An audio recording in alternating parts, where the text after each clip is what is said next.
दूसरा सलातीन और उसका चौथा बाब, जो 44 आयात पर मुश्तमिल है।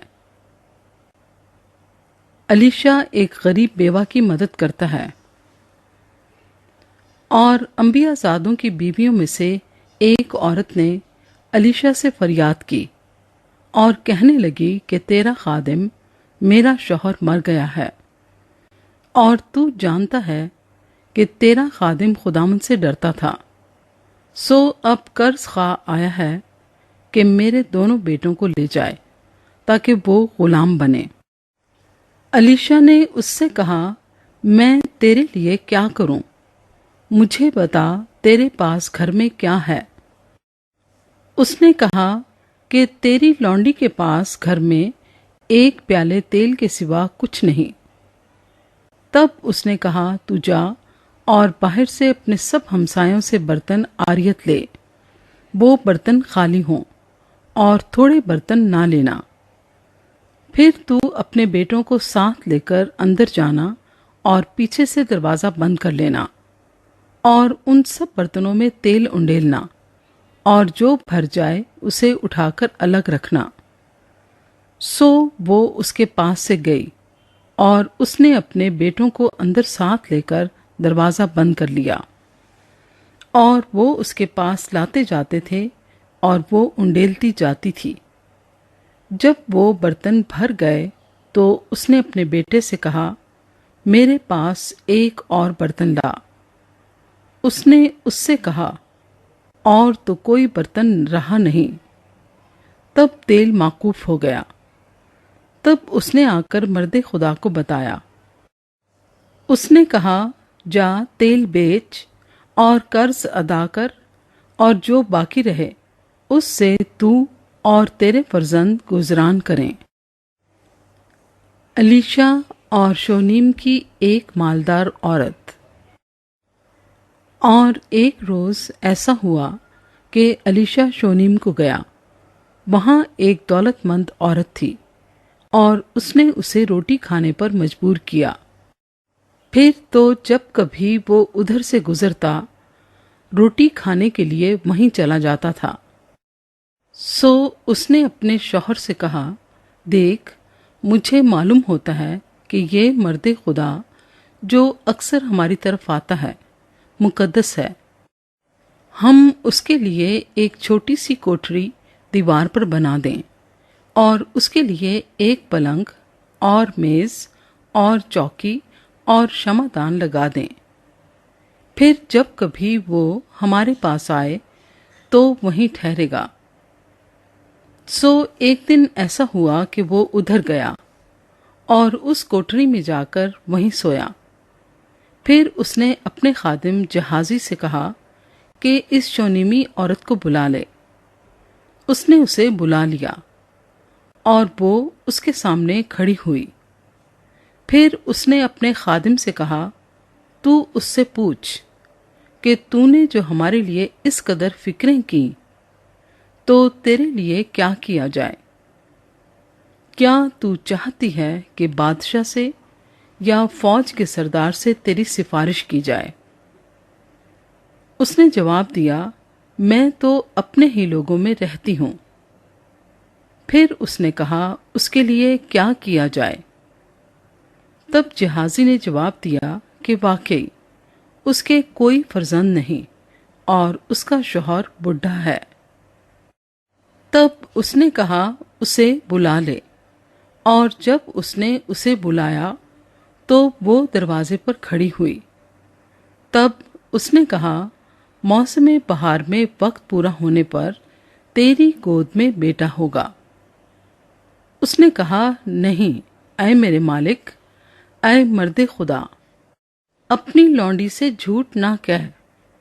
सो वो औरत हामिला हुई और जैसा अलीशा ने उससे कहा था, मौसम बहार में वक्त पूरा होने पर उसके बेटा हुआ। और जब वो लड़का बढ़ा तो एक दिन ऐसा हुआ कि वो अपने बाप के पास खेत काटने वालों में चला गया और उसने अपने बाप से कहा, हाय मेरा सर, हाय मेरा सर। उसने अपने खादिम से कहा, उसे उसकी माँ के पास ले जा। जब उसने उसे लेकर उसकी माँ के पास पहुंचा दिया तो वो उसके घुटनों पर दोपहर तक बैठा रहा। इसके बाद मर गया। तब उसकी माँ ने ऊपर जाकर उसे मर्दे खुदा के पलंग पर लिटा दिया और दरवाज़ा बंद करके बाहर गई। और उसने अपने शौहर से पुकार कर कहा कि जल्द जवानों में से एक को और गधों में से एक को मेरे लिए भेज दे, ताकि मैं मर्दे खुदा के पास दौड़ जाऊं और फिर लौट आऊं। उसने कहा, आज तू उसके पास क्यों जाना चाहती है? आज ना तो नया चांद है ना सबत। उसने जवाब दिया कि अच्छा ही होगा। और उसने गधे पर जीन कसकर अपने खादिम से कहा, हाँक, आगे बढ़ और सवारी चलाने में ढील ना डाल जब तक मैं तुझसे ना कहूं। सो वो चली और कोहे करमल को मर्दे खुदा के पास गई। उस मर्दे खुदा ने दूर से उसे देखकर अपने खादिम जहाजी से कहा, देख, उधर वो शोनमी औरत है। अब जरा उसके इस्तकबाल को दौड़ जा और उससे पूछ, क्या तू खैरियत से है? तेरा शौहर खैरियत से, बच्चा खैरियत से है? उसने जवाब दिया, खैरियत है। और जब वो उस पहाड़ पर मर्दे खुदा के पास आई तो उसके पांव पकड़ लिए और जहाजी उसे हटाने के लिए नजदीक आया। पर मर्दे खुदा ने कहा कि उसे छोड़ दे, क्योंकि उसका जी परेशान है। और खुदावंद ने ये बात मुझसे छुपाई और मुझे ना बताई। और वो कहने लगी, क्या मैंने अपने मालिक से बेटे का सवाल किया था? क्या मैंने ना कहा था कि मुझे धोखा ना दे? तब उसने जहाजी से कहा, कमर बांध और मेरा आसा मेरे हाथ में लेकर अपनी राह ले। अगर कोई तुझे राह में मिले तो उसे सलाम ना करना, और अगर कोई तुझे सलाम करे तो जवाब ना देना, और मेरा आसा उस लड़के के मुंह पर रख देना। उस लड़के की माँ ने कहा, खुदामंद की हयात की कसम और तेरी जान की सौगंध, मैं तुझे नहीं छोड़ूंगी। तब वो उठकर उसके पीछे पीछे चला और जहाजी ने उनसे पहले आकर असा को उस लड़के के मुंह पर रखा, पर ना तो कुछ आवाज हुई ना सुनना। इसलिए वो उससे मिलने को लौटा और उसे बताया कि लड़का नहीं जागा। जब अलीशा उस घर में आया तो देखो, वो लड़का मरा हुआ उसके पलंग पर पड़ा था। सो वो अकेला अंदर गया और दरवाज़ा बंद करके खुदावंद से दुआ की और ऊपर चढ़कर उस बच्चे पर लेट गया और उसके मुंह पर अपना मुंह और उसकी आंखों पर अपनी आंखें और उसके हाथों पर अपने हाथ रख लिए और उसके ऊपर पिसर गया। और वो बच्चा 7 बार छींका और बच्चे ने आंखें खोल दी। तब उसने जहाजी को बुलाकर कहा, उस शोनमी औरत को बुला ले।